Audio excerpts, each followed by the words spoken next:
প্রিয় শিক্ষার্থীরা, তোমরা সবাই কেমন আছো? আশা করছি যে যেখানে আছো ভালো আছো এবং সুস্থ আছো। তোমাদের সবাইকে আজকের আইসিটি অনলাইন ক্লাসে শুভেচ্ছা এবং স্বাগতম জানিয়ে আজকের আইসিটি অনলাইন ক্লাসটি আমি শুরু করতে যাচ্ছি। আজকের আইসিটি অনলাইন ক্লাসের সঞ্চালকের পর্বে আমি আছি শর্মিষ্ঠা সাহা, প্রভাষক তথ্য ও যোগাযোগ প্রযুক্তি। তথ্য ও যোগাযোগ প্রযুক্তি এই বিষয়ে আমরা আজকে তৃতীয় অধ্যায় নিয়ে আলোচনা করব। তৃতীয় অধ্যায়ে আমরা ছিলাম সংখ্যা পদ্ধতি মানে নাম্বার সিস্টেমের বিভিন্ন রূপান্তর নিয়ে আলোচনা করছিলাম। তো সেই ধারাবাহিকতা অনুযায়ী আজকেও আমরা নতুন একটি রূপান্তর শিখব। আজকের ক্লাসেও নতুন একটি রূপান্তর তোমাদের শেখানো হবে। সেটি হচ্ছে অক্টাল সংখ্যা পদ্ধতি থেকে কিভাবে বাইনারি সংখ্যা পদ্ধতিতে রূপান্তর করতে হয়। তো আমরা ক্লাসে চলে যাচ্ছি। ইতিমধ্যে যারা আমার ক্লাসটি তোমরা করছো অবশ্যই কমেন্টে নাম, রোল, গ্রুপ লিখে জমা দিবে। এমনকি ক্লাস শেষ হওয়ার পরে বাড়ির কাজ করে অবশ্যই জমা দিবে। তো আমাদের আজকের ক্লাসের পাঠ হচ্ছে অক্টাল সংখ্যা পদ্ধতি থেকে বাইনারি সংখ্যা পদ্ধতিতে রূপান্তর।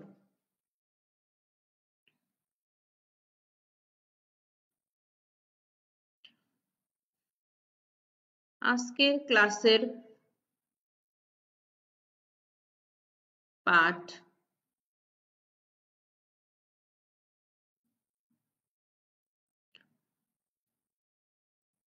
অক্টাল সংখ্যা পদ্ধতি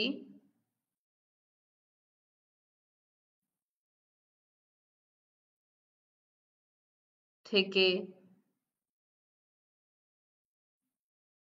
বাইনারি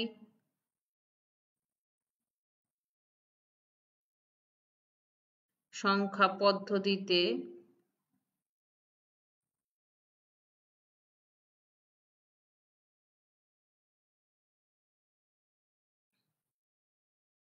রূপান্তর। তো এইখানে আমি একটি অঙ্ক দিচ্ছি 275.06। এটা কি অক্টাল থেকে আমাদের বাইনারিতে রূপান্তর করতে হবে। এই অঙ্কটি আমরা কিভাবে করব আগে সেই নিয়ে আলোচনা করা হবে। এই অঙ্কটি আমরা করব বিট প্রক্রিয়ার মাধ্যমে। আমরা যখন থেকে এই সংখ্যা পদ্ধতি মানে নাম্বার সিস্টেম পড়াচ্ছিলাম তখন প্রথমেই একটি আমরা পদ্ধতি তোমাদের শিখিয়েছিলাম, সেটি হচ্ছে বাইনারি সংখ্যা রূপান্তর করার একটি ফর্মুলা শিখিয়েছিলাম 1 2 4 8। নিশ্চয়ই তোমাদের মনে আছে যে বাইনারি সংখ্যা সবসময় ডান দিক থেকে বাঁ দিকে দ্বিগুণ হারে বাড়ে। তো আজকে এই অক্টাল সংখ্যা পদ্ধতি থেকে বাইনারি সংখ্যা পদ্ধতিতে রূপান্তর করতে গেলে ওই ফর্মুলাটি আমাদের কাজে লাগাতে হবে। কিন্তু আরেকটা কথাও আমাদের মনে রাখতে হবে, সেটি হচ্ছে এখানে বিট প্রক্রিয়ার মাধ্যমে যে অঙ্কটি করব তাহলে কত বিট এখানে আমরা ব্যবহার করব? অবশ্যই 3 বিট। আমরা অঙ্কটি আবার লিখছি এখানে 275.06। এটিকে অক্টাল থেকে বাইনারিতে রূপান্তর করতে হবে, বিট প্রক্রিয়ার মাধ্যমে করব। তো আমাদের অক্টাল থেকে বাইনারি বা বাইনারি থেকে অক্টাল এখানে আমাদের 3 বিট ব্যবহার করে অঙ্কটি করতে হবে। তো 3 বিট কেন আমি একটা সূত্র দ্বারা তোমাদের বোঝাচ্ছি। 2 টু দি পাওয়ার n মানে n এর মান কত বসালে পরে আমাদের অক্টাল সংখ্যা পদ্ধতির ভিত্তি 8 হবে। n এর মান যদি আমরা 1 বসাই তাহলে কি ভিত্তি 8 হয়? কখনোই না।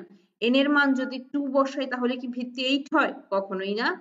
তার মানে n এর মান যদি আমরা এখন 3 বসাই 2 কিউব তাহলে হবে আমাদের গুণফল কিন্তু 8 হচ্ছে। তার মানে অক্টাল সংখ্যা পদ্ধতিতে 3 বিট ব্যবহার করে আমরা গুণফল 8 বানাচ্ছি। এর জন্য অক্টাল সংখ্যা পদ্ধতির ভিত্তি 8। তাহলে 2 কিউব মানে 2 কতবার গুণ করতে হবে? হ্যাঁ, 3 বার। আমরা এখানে 2 দুগুণে 4, 4 দুগুণে 8, এই যে 8 লিখছি। তাহলে এখানে আমরা বিট 2 লিখেছি কয়টি, 3টি, আর তার ফলাফল এসছে কত, 8। ঠিক আছে, তো অক্টাল সংখ্যা পদ্ধতির ভিত্তি এর জন্য 8, কারণ এখানে 3 বিট ব্যবহার করা হয়। তো আমরা অঙ্কটি করার জন্য এই প্রক্রিয়াটা সম্পর্কে তোমাদের একটি ধারণা দেয়া হলো। তো আমরা যদি অঙ্কটিতে চলে যাই, তাহলে আমরা কিভাবে করব অঙ্কটি। 275.06 এটিকে 3 বিটে আমাদের বাইনারিতে নিতে হবে। তো কিভাবে করা যায় আমরা একটু খেয়াল করছি। আমরা এখানে একটি রাফ করব। আমাদের যে ফর্মুলাটি আছে 1 2 4, বিট নিচ্ছে কয়টি, 3টি, যেহেতু অক্টাল থেকে বাইনারিতে রূপান্তর করতে হবে। আচ্ছা, 3 বিটে আমার 2কে মানে 2কে বাইনারিতে লিখতে হবে। তার মানে আমি এখানে কোন সুইচটা অন করব। আমি তোমাদের এই সূত্রটি যখন শিখিয়েছিলাম তখন বলেছিলাম যে এগুলোকে একটি সুইচ হিসেবে কল্পনা করতে হবে। তার মানে আমরা জানি বাইনারি সংখ্যা পদ্ধতিতে 0 আর 1 দুইটি অঙ্ক ব্যবহার করা হয়। এই 0 1 দ্বারাই আমাকে এখন 275.06 লিখে বুঝাতে হবে। তো আমাদের 2 নামক সুইচটা যেহেতু দরকার, এটিকে অন করে দিলাম, মানে এর নিচে 1 বসালাম, আর বাকি দুইটা সুইচ দরকার নেই, এর জন্য এটিকে 0 দ্বারা ফিল আপ করলাম। তার মানে 3 বিটে 2 এর বাইনারি হচ্ছে 0 1 0। এখন এই 7 লিখতে হবে আমাদের 3 বিটে। 4 2 6 আর 1 7, 4 2 6 আর 1 7। তার মানে 3টা সুইচে আমাদের অন মানে অ্যাক্টিভ রাখতে হবে। এখানে 3টা সুইচের নিচে আমরা 1 বসিয়েছি, তার জন্য 1 1 1। ঠিক আছে, এখন 5 বানাতে হবে আমাদের। তো 5 কিভাবে বানাবো, 4 এর সাথে 1 যোগ করলেই হচ্ছে আমাদের 5 হয়ে যাচ্ছে। 4 আর 1 যোগ করলেই কত হচ্ছে, 5। তার মানে মাঝের 2 নামক সুইচটার দরকার নেই, এর জন্য এখানে আমরা লিখলাম 1 0 1। ঠিক আছে, আশা করছি তোমরা বুঝতে পারছো। আচ্ছা, দশমিকের সময় আমরা দশমিক বসাচ্ছি। আচ্ছা, তারপরে আছে এখানে আমাদের 0। 0 মানে এখানে যেহেতু আমাদের অক্টাল থেকে বাইনারি আমরা 3 বিট ব্যবহার করছি, এই কারণে এখানে লিখতে হবে 3টা 0। ঠিক আছে, তারপরে হচ্ছে 6 বানাতে হবে বাইনারিতে। 4 2 যোগ করলে 6 হয়ে গেছে। তার মানে এখানে 6 এর বাইনারি হচ্ছে 1 1 0। তাহলে আমরা এটাকে ব্র্যাকেট দিয়ে আটকে দিচ্ছি, বেস বা ভিত্তি দিলাম 2, অতএব 275.06 বেস বা ভিত্তি 8, এর বাইনারি হচ্ছে 0 1 0 1 1 1 1 0 1 দশমিক 0 0 0 1 1 0 বেস বা ভিত্তি 2। ঠিক আছে, অঙ্কটি আশা করছি তোমরা বুঝতে পেরেছো। তো যারা মুখে মুখে এগুলো করতে পারবে না, তারা সাইডে এরকম রাফ করে করতে পারো, সমস্যা নেই তাতে। আমরা পরবর্তীতে আরেকটি অঙ্ক দেখি অক্টাল থেকে বাইনারিতে রূপান্তর করার।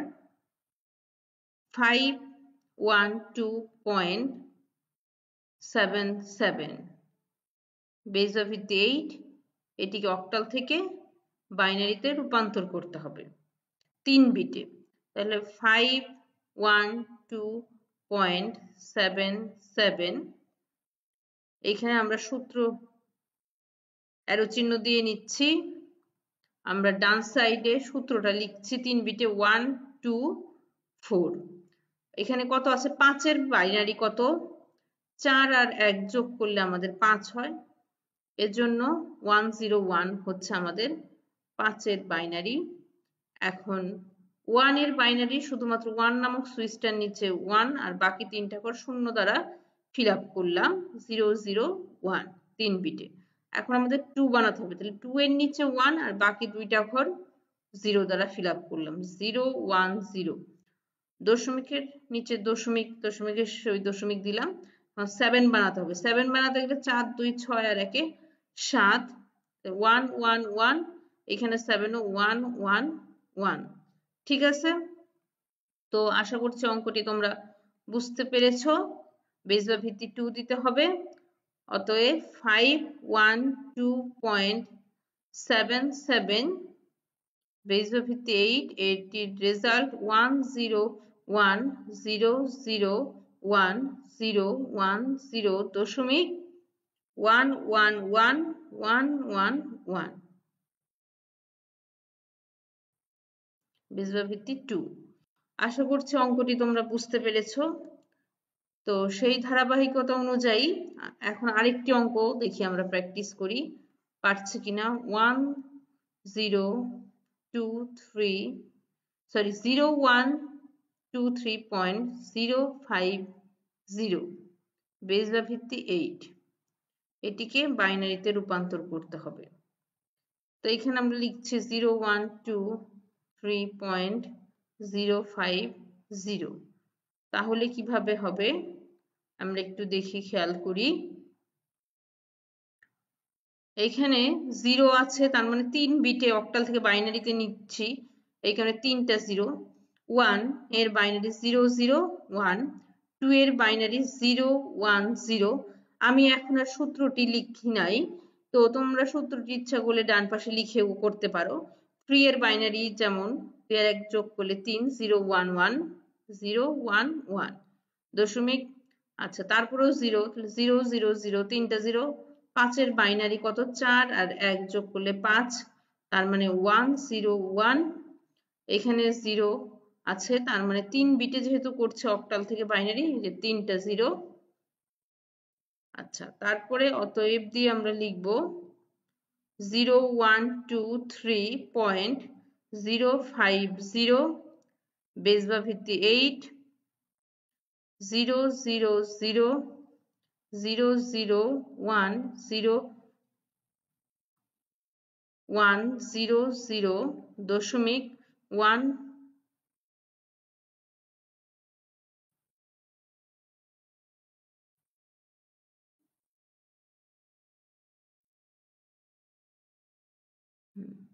ওয়ান জিরো ওয়ান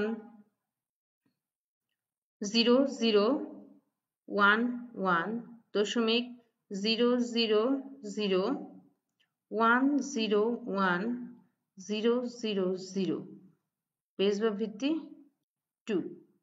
আশা করছি তোমরা অঙ্কটি বুঝতে পেরেছো। তো এখন কয়েকটি অঙ্ক আমি তোমাদের হোমওয়ার্ক দিচ্ছি, এগুলো অবশ্যই করে জমা দিবে।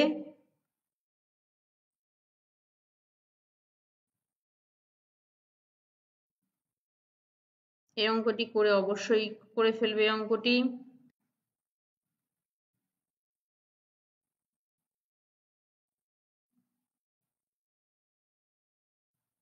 এগুলো সব হোমওয়ার্ক দিচ্ছি, অক্টাল থেকে বাইনারি করে ফেলবে।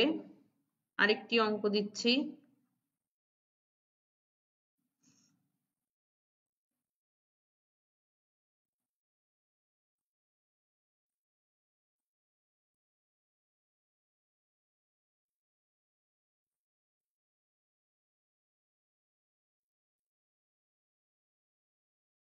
আশা করছি তোমরা ক্লাসটি বুঝতে পেরেছো। তো আজকে ক্লাসে যা শেখানো হয়েছে সেগুলো তো অবশ্যই করে ফেলবে, আর বাড়ির কাজ যেগুলো দেওয়া হয়েছে সেগুলো অবশ্যই করে ফেলবে। তো আজকের ক্লাসটা আমি এখানেই শেষ করছি। তোমাদের সবাইকে ধন্যবাদ জানিয়ে আজকের ক্লাসটি আমি এখানেই শেষ করছি। সবাই ভালো থাকো, সুস্থ থাকো। পরবর্তী ক্লাসে নতুন কোনো লেকচার নিয়ে আমি অবশ্যই হাজির হয়ে যাব। সেই পর্যন্ত তোমরা সবাই ভালো থাকো, সুস্থ থাকো।